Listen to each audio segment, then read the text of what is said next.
आप देख रहे हैं भारत गौरव न्यूज और इंडिया दैनिक न्यूज की खास पेशकश चुनावी महासभा और चुनावी सर्वेक्षण के साथ साथ खास चुनावी मुद्दों को लेकर बातचीत करेंगे। आपको बता दें कि हरियाणा प्रदेश में आचार संहिता है वो लग चुकी है और चुनाव आयोग के द्वारा जो वोटिंग डेट है वो भी और वोटिंग रिजल्ट है उनका भी अनाउंसमेंट कर दिया गया है। आज हमारे साथ मौजूद है आम आदमी पार्टी के हरियाणा के युवा उपाध्यक्ष डॉक्टर मनीष यादव जी। चलिए बातचीत करते हैं, जानते हैं कि किस तरह से क्या कुछ रणनीति है और किस स्ट्रेटजी के अकॉर्डिंग पार्टी पूरे हरियाणा में चुनाव लड़ेगी और क्या कुछ जो वोटर्स हैं उनके लिए डॉक्टर मनीष यादव का पार्टी को लेकर के मैसेज रहेगा, क्या कुछ कहना है, कैसे देखते हैं वर्तमान में हरियाणा के जो राजनीतिक हालात हैं उनको। डॉक्टर साहब, इस खास लाइव सेशन में आपका स्वागत है। बहुत बहुत शुक्रिया। सभी दर्शकों को मेरा नमस्कार। जैसे कल चुनाव आयोग की प्रेस कॉन्फ्रेंस हुई और उसके बाद ही प्रदेश में आचार संहिता है वो लग चुकी है, तो क्या कुछ प्लान है, किस तरह से पार्टी चुनाव लड़ेगी? देखिए, आम आदमी पार्टी ने पिछले जो लंबे समय से हरियाणा में अपनी तैयारियां शुरू कर दी थी। आज आम आदमी पार्टी के पास एक मजबूत संगठन जो है वो बूथ स्तर तक का वो तैयार है। आम आदमी पार्टी ने बड़ी जनसभाएं यानी पूरे प्रदेश के अंदर चुनाव को लेकर 15 दिन के अंदर 45 जनसभाएं वो पूरी कर ली हैं। आम आदमी पार्टी का एक एक कार्यकर्ता, एक एक नेता पूरी तरह से तैयार है चुनाव को लेके। और इस चुनाव की घोषणा के साथ ही अब हरियाणा की जो जनता है जिसने इस सारे सफर में हमारा साथ दिया है और जो एक मजबूत विकल्प के रूप में आज आम आदमी पार्टी के साथ खड़ी है, उससे मैं पूरे विश्वास के साथ कह सकता हूँ कि इस 2024 के विधानसभा चुनाव में हरियाणा के अंदर आम आदमी पार्टी 90 की 90 सीटों पर लड़कर पूर्ण बहुमत की सरकार बनाने के रास्ते पर चल रही है। हरियाणा विधानसभा चुनाव की बात कर रहे हो और आपकी पार्टी की बातचीत कर रहे तो आपकी पार्टी की ऑलरेडी 2 प्रदेशों में सरकार है, तो क्या कुछ मान सकते हैं? क्योंकि हरियाणा में अगर देखा जाए तो मोस्टली कांग्रेस और बीजेपी ही 2 ही पार्टियों का दबदबा रहा है, तो ऐसे में किस तरह से देखते हैं आम आदमी पार्टी के वर्चस्व को? क्या आने वाले समय में एक अच्छी दमदार वापसी अगर हम कहें तो तीसरे स्टेट में क्या ये पार्टी कर पाएगी? बिल्कुल, आम आदमी पार्टी को मात्र 10 साल की राजनीति हुई है और 10 साल में 2 राज्यों में सरकार बनाई है। हरियाणा का चुनाव पहली बार आम आदमी पार्टी पूरी मजबूती से और सबसे मजबूत चुनाव, अब तक जो चुनाव हमने दिल्ली के अंदर लड़ा, पंजाब के अंदर लड़ा या गुजरात के अंदर लड़ा, उन तीनों चारों चुनाव से भी मजबूत चुनाव जो हरियाणा में लड़ने की तैयारी है। सबसे बड़ा संगठन हरियाणा के अंदर हमने बना के तैयार किया है। 15 दिन में 45 जनसभा भी उसका एक बहुत बड़ा उदाहरण है। आज तक किसी पार्टी ने, किसी राजनीतिक दल ने 15 दिन के अंदर 45 जनसभाएं की हो, ना इतिहास में हुआ और ना भविष्य में ऐसा नजर आता है कि कोई पार्टी कर पाएगी। तो आम आदमी पार्टी की ये ताकत और आम आदमी पार्टी का एक तरीका और उसकी विचारधारा में लोगों का ये विश्वास, उससे मुझे साफ नजर आता है। और कहने में कोई मैं समझता हूं कि मैं किंतु परंतु नहीं है कि आम आदमी पार्टी तीसरी सरकार अपनी हरियाणा के अंदर मजबूती से बनाने जा रही है। डॉक्टर मनीष यादव अगर बातचीत करें तो पार्टियां मुख्यतः सड़क, बिजली और पानी के मुद्दों पर चुनाव लड़ती हैं और असल में जब सत्ता में काबिज हो जाती हैं तो उन मुद्दों को ही भूल जाती हैं। क्या आम आदमी पार्टी भी जो पहले की जो सत्तासीन पार्टियां रही है उन्हीं की राह पर चलेगी या कुछ अलग विशेष हटकर करेगी? देखिए, आम आदमी पार्टी अगर इतने कम समय में इतनी तरक्की कर पाई है, लोगों के दिलों में जगह बना पाई है, तो उसका कारण यही है कि आम आदमी पार्टी की कथनी और करनी में जरा भी अंतर नहीं है।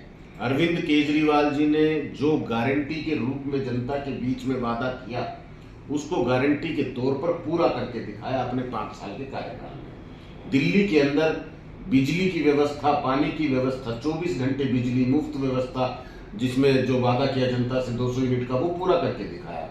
वहां पर शानदार सरकारी स्कूल बनाकर आम गरीब परिवार के बच्चों को शानदार व्यवस्था के अंदर शिक्षा प्रदान करने का जो वादा है वो दिल्ली के अंदर पूरा करके दिखाया। हर व्यक्ति को इलाज मिलना चाहिए, मुफ्त इलाज मिलना चाहिए, ये अरविंद केजरीवाल जी का वादा था जनता से, जो दिल्ली के अंदर पूरा करके दिखाया है। आज माताओं बहनों को मजबूत बनाने के रास्ते पर, सशक्त बनाने के रास्ते पर अरविंद केजरीवाल जी का जो कदम है कि माताओं बहनों को मुफ्त यात्रा वहाँ दी जाती है पूरे दिल्ली के अंदर, जहाँ हमारी माताएं बहनें जाएं, वहाँ पर आज 1000 रुपये माताओं बहनों को देने के ऊपर काम सरकार कर रही है। जल्दी उसको शुरू करने का प्रयास करेंगे।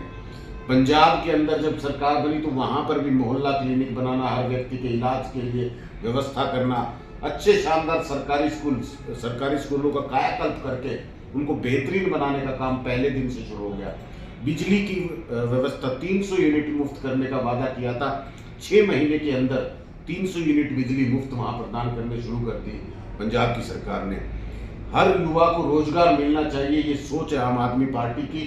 अरविंद केजरीवाल जी इसके लिए और हमारे पार्टी के नेता, चाहे वो भगवंत मान जी पंजाब के अंदर मजबूती से युवाओं के साथ खड़े होकर युवाओं को रोजगार देने के लिए काम करते हैं। दिल्ली के अंदर इस 10 साल की राजनीति में उन्होंने कम से कम 2.5 लाख सरकारी रोजगार और लगभग 12 लाख प्राइवेट रोजगार देने का काम किया। पंजाब के अंदर इतने कम समय की राजनीति के अंदर 50,000 सरकारी नौकरियां और उसके साथ में लगभग 2 से 3 लाख प्राइवेट रोजगार मुहैया कराने का काम पंजाब की सरकार ने किया। तो मैं कहता हूं कि जो कहा वो करके दिखाया। गारंटी के तौर पर जनता से जो वादे करते हैं उनको पूरा करते हैं। वो आम आदमी पार्टी ये पारंपरिक जो राजनीति करते आ रहे थे, जो अब तक की झूठी राजनीति, वादे करके वोट बटोरने की राजनीति, जुमलेबाजी की राजनीति, भ्रष्टाचार की राजनीति, लोगों की समस्याओं को नजरअंदाज करने की राजनीति, लोगों की जरूरतों को नजरअंदाज करने की राजनीति, इस तरह की राजनीति, परिवारवाद की राजनीति, इस तरह की राजनीति पर अंकुश लगाने के लिए आम आदमी पार्टी का जन्म हुआ है। आम आदमी को मजबूत कैसे किया जाए, गरीब आदमी को गरीबी से लड़ने की ताकत कैसे दी जाए, इस विचारधारा के साथ आम आदमी पार्टी राजनीति में आई है। और आज बखूबी जिस वादे को कहकर जनता के बीच में हम आए उसको पूरा करने में काम कर रहे हैं। डॉक्टर मनीष यादव अगर बात करें तो बहुत सी पार्टी ऐसी होती हैं जो चुनाव के समय जो किसान होते हैं उनके नाम पर तुष्टीकरण करके, राजनीति करके वोट तो हासिल कर लेते हैं, लेकिन उसके बाद जो किसान होते हैं उनको ही हाशिए पर धकेल दिया जाता है। और ऐसा ही अभी तक का रिकॉर्ड हिस्ट्री रही है कि किसानों ने जब भी अपने हक की बात की है तो उनको या तो लाठियां खानी पड़ी है या फिर जो मुकदमे हैं वो झेलने पड़े हैं। तो आम आदमी पार्टी को किसान वर्ग वोट क्यों दे? क्या आम आदमी, मैं कहता हूं कि भारतीय जनता पार्टी के राज में जो किसानों के साथ हुआ है वो हर व्यक्ति ने देखा है, हर किसान ने सहा है। इस वक्त किसानों की जमीनें छीनने का जो षड्यंत्र था उसके खिलाफ किसानों को दिल्ली की सरहद पर लगभग 1.25 साल तक, 1 साल से अधिक समय तक बैठना पड़ा। अपना घर परिवार, अपनी जमीन, अपने खेत छोड़कर दिल्ली में जाकर संघर्ष करना पड़ा। एक उत्तर प्रदेश के चुनाव में भारतीय जनता पार्टी की सरकार और हमारे प्रधानमंत्री किसानों को कहते कि मैं आपसे माफी मांगता हूं, अब आपके साथ बैठकर, आपके साथ चर्चा कर आपके अनुसार हम दोबारा से इन बिल को ड्राफ्ट करेंगे, किसानों की मांगों को शामिल करेंगे।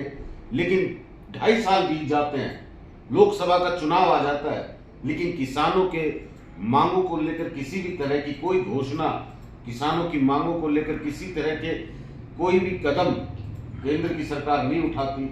तो इस तरह की राजनीति करने के लिए ये पार्टियां जानी जाती है। ये किसानों के हक के लिए नहीं, किसानों के शोषण के लिए जन्म लेती है। आम आदमी पार्टी आज भी पंजाब के अंदर आप देखेंगे तो किसानों को जिस तरह से ट्यूबवेल के बिल नहीं देने पड़ते, जिस तरह से बिजली की व्यवस्था 16 घंटे तक 16 से 18 घंटे कर दी गई है, किसान को किस तरह मजबूत किया जाना चाहिए, किस तरह वो अपनी फसल को बढ़ा सकता है, किस तरह से उसको दाम मिलना चाहिए, किस तरह से वो अपने परिवार को सही तरीके से चला सके, अपनी जमीन से अपने आप को मजबूत कर सके, इस दिशा में आम आदमी पार्टी काम करती है। और इसी तरह का काम हरियाणा के अंदर हम समझते कि आम आदमी पार्टी की सरकार बनने के बाद हरियाणा का किसान जो है वो खुशहाल होगा, मजबूत होगा, किसान की आय जो है वो बढ़ेगी, किसान का परिवार जो है वो आगे। डॉक्टर मनीष यादव अगर बात कर ले महेंद्रगढ़ जिले की, तो महेंद्रगढ़ जिले के अंदर 4 विधानसभा है, अटेली, नांगल चौधरी, नारनौल और महेंद्रगढ़। नारनौल और महेंद्रगढ़ की बात कर ले तो पार्टी ग्राउंड लेवल पर अच्छे से एस्टेब्लिश है।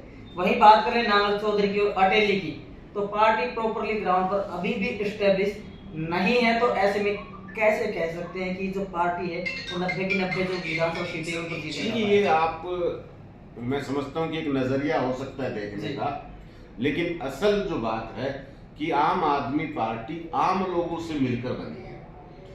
हमारा बूथ लेवल तक का, गांव स्तर का संगठन जो है वो तैयार है। चाहे वो कोई विधानसभा आप उठा लीजिएगा, हर विधानसभा में आम आदमी पार्टी का कार्यकर्ता आपको गांव गांव में मिलेगा। आज वो सभी कार्यकर्ता मिलकर आम आदमी पार्टी के साथ जुड़कर आम व्यक्ति जो है अपनी मजबूती के लिए, अपने परिवार के लिए, अपने बच्चों की शिक्षा के लिए, अपने इलाज के लिए, अपनी बिजली की व्यवस्था के लिए, अपने परिवार की गरीबी से लड़ने के लिए, अपनी जरूरतों को पूरा करने के लिए पूरी तरह से आम आदमी पार्टी के साथ खड़ा है। जैसे ही चुनाव में घोषणाएं शुरू होंगी कैंडिडेट्स की, हमारे उम्मीदवारों की, आप देखना हर विधानसभा में एक अलग ही माहौल होगा। ईमानदार राजनीति के साथ, काम की राजनीति के साथ लोग जमकर इस चुनाव को लड़ने जा रहे हैं। डॉक्टर मनीष, अगर हम आपके राजनीतिक करियर की बात करें तो जहां तक हमें जानकारी है, आप पूर्व में भी राजस्थान प्रदेश की विधानसभा से चुनाव लड़ चुके। कितने वोट मिले आपको? मैं चोमू विधानसभा में चुनाव लड़ने गया था उस वक्त, और चोमू विधानसभा में वो चुनाव हमने एक अभ्यास के तौर पर आप कह सकते हो। उस वक्त आप ये भी कह सकते हो कि किरोड़ी लाल मीणा जी वहाँ भारतीय जनता पार्टी से टूटकर एक नई पार्टी राजपा, नेशनल पीपल्स पार्टी के सदस्य थे, और वो भी एक डॉक्टर प्रोफेशन थे और मैं भी डॉक्टर प्रोफेशन से था। तो हमारा ये था कि उस वक्त उन्होंने जब वो चुनाव लड़ने का मन बनाया था तो उन्होंने ये कहा था कि भाई डॉक्टर साहब आप हमारी पार्टी से यहाँ चुनाव लड़ो, और ये सारी की सारी हमारी प्रोफेशनल टीम है। तो वो मेरे लिए एक नया प्रदेश था, नई जगह थी, नया मेरा कहीं किसी तरह का वहाँ पे जुड़ाव नहीं था उस वक्त। तो जैसे कि अभ्यास के तौर पे हमने वो चुनाव लड़ा था, और उस चुनाव में बहुत ज़्यादा सी लड़ाई, जो मजबूत लड़ाई जो लड़नी चाहिए थी, वो हम नहीं लड़ पाए थे, क्योंकि ना ही हमारा कोई मकसद था उस समय, ना ही हमारा कोई विजन था वहाँ लड़ने का। सिर्फ और सिर्फ तो आप क्या वहाँ बैटिंग खेल रहे थे क्या? बिल्कुल, राजपा का जो पूरी प्रदेश के अंदर चुनाव लड़ने का फैसला था, हम उनके सहयोगी थे, डॉक्टर किरोड़ी लाल मीणा जी के साथ मिलकर उनकी पार्टी का सहयोगी। तो ये हमारे साथ मौजूद रहे डॉक्टर मनीष यादव, जो वर्तमान में हरियाणा के आम आदमी पार्टी के युवा प्रदेश अध्यक्ष है। और अगर इनकी राजनीतिक पारी की बात कर ले तो ऑलरेडी बैटिंग कर चुके हैं, और जैसे इन्होंने बताया कि हम अभ्यास कर रहे थे, तो पिच पर पारी तो एक खेल चुके हैं। अब देखने वाली बात ये भी कि क्या दोबारा से राजनीतिक पारी जो ये खेलने वाले हैं, क्या इसमें डॉक्टर मनीष यादव कामयाब हो पाएंगे? और अब आम आदमी पार्टी के बहुत से मुद्दों पर हमने बातचीत की है, किसानों के मुद्दों पर भी बात की, युवाओं के मुद्दों पर भी बात की। अब जिस तरह से आम आदमी पार्टी के युवा अध्यक्ष और इन्होंने कहा है कि ये हमारे जो मैनिफेस्टोज हैं वो युवाओं के लिए है, किसानों के लिए है। अब कितना कुछ डिफरेंशिएशन पूर्ववर्ती सरकारों में और आम आदमी पार्टी में आपको नजर आता है, इसके बारे में कमेंट सेक्शन में अपना जवाब अवश्य दें। और आप देखते रहें इंडिया दैनिक न्यूज और भारत गौरव। डॉक्टर साहब, इस खास सेशन में जुड़ने के लिए आपका बहुत बहुत धन्यवाद।